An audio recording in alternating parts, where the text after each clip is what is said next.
When they created Adam, could you just give a description of what you thought he would be like in the beginning?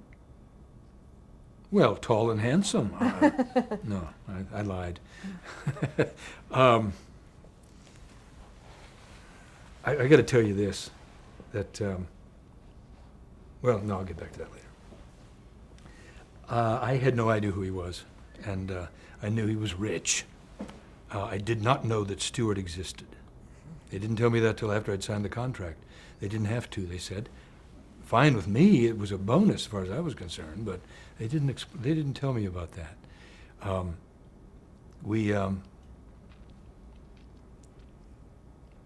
It took quite a while because Stuart was there almost at the very beginning.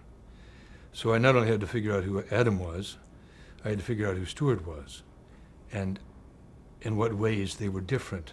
I realized I had to polarize these two characters as much as realistically possible. And how to do that, just without mugging too much, trying to do it from the inside out, and trying to do it very quickly. Mm-hmm. Stuart was a homicidal maniac in the beginning when we started. He had been accused of killing somebody back in Pigeon Hollow, and he'd been in an asylum for a while. And then at the beginning of this show, 20 years ago, they had him up in the West Wing. No connection with the show, that the president is not up there. But Stuart was, and he was a painter, he still is, and he would occasionally take out mat knives and tear up the canvases. And there was one show in particular where a very young child, a little girl, it was very like the scene in Frankenstein where a little girl meets Frankenstein by the river, and then they find her floating down, face down. This little girl, and I've just been hacking away at this canvas, and I have this mat knife in my hand.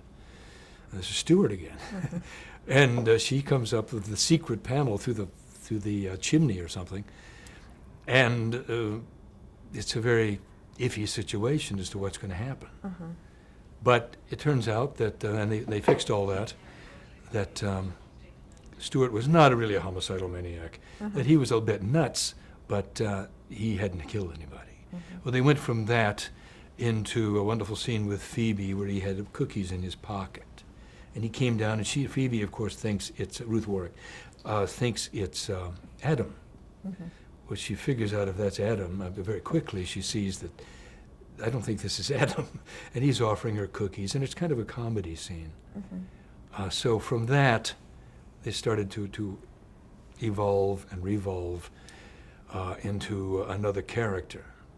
Adam is easier than Stuart was. Did you have a lot of input into the forming of Stuart? That's what it sounds like from you saying that he started out this maniac and then he really became something very different. I think so. Some of it, I wasn't sending it up, but some of it was so sort of melodramatic in the old school of Frankenstein movies that it became the edge of humor, I guess, and they saw the potential.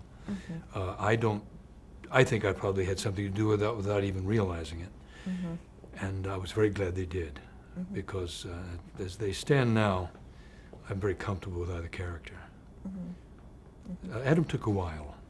It took a while, but not.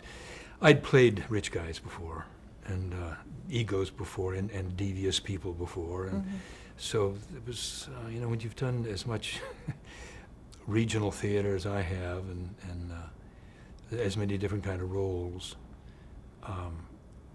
a rich, conceited sort of jerk isn't difficult to play. Comes very easily to me.